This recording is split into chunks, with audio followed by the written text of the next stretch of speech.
Hello everyone, and welcome back. In this section of the course, we will build our own Elasticsearch client class. So, let's begin.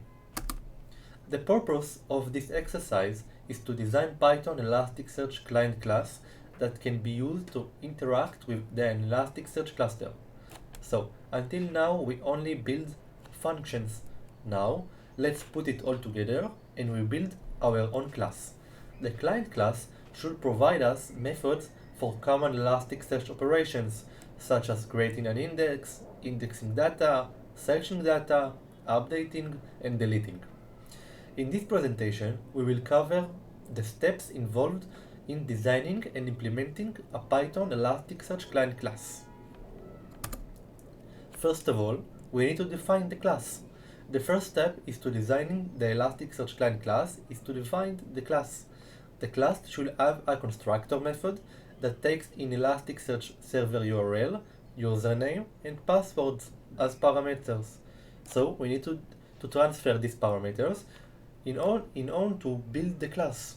The constructor should create a connection to Elasticsearch server using the Elasticsearch class provided by the Elasticsearch Python library. Additionally, the class should define methods for each of the common Elasticsearch operations. So, let's see an example. Here we have import from the Elasticsearch, and our constructor gets the path, username, and password. We use a function that its name is connect to Elastic, and what she does, it creates us an Elasticsearch client. We put it the variable at self.es. In addition, we have the functions that we need to create, but only the shield, without the actual implementation. The create index, create document, get document, update, delete, and also the bulk and scan from the Elasticsearch helpers. So let's continue. The second step is to design is to create a logger class. The logger class should be responsible for the logging errors and debug information related to Elasticsearch operation. We'll be using the logging method in Python to define the logger class. So, in our class of the Elasticsearch, we don't want to use print because if it is an operation system, we maybe want to print the logs to the console, maybe to write it to file. So we need to implement a logger that have a specific format. In this occasion, we have the date underscore the name of the class, level name, and the actual message. We will work with debug, info, and error. The next step is to add an error handling to Elasticsearch client class. The Elasticsearch operation can fail for a variety of reasons, such as connection errors, document not found error, and request error. To handle these errors, we will define a decorator function called handle Elasticsearch errors that wraps each Elasticsearch method in try and except block. So, this is my implementation of this wrapper.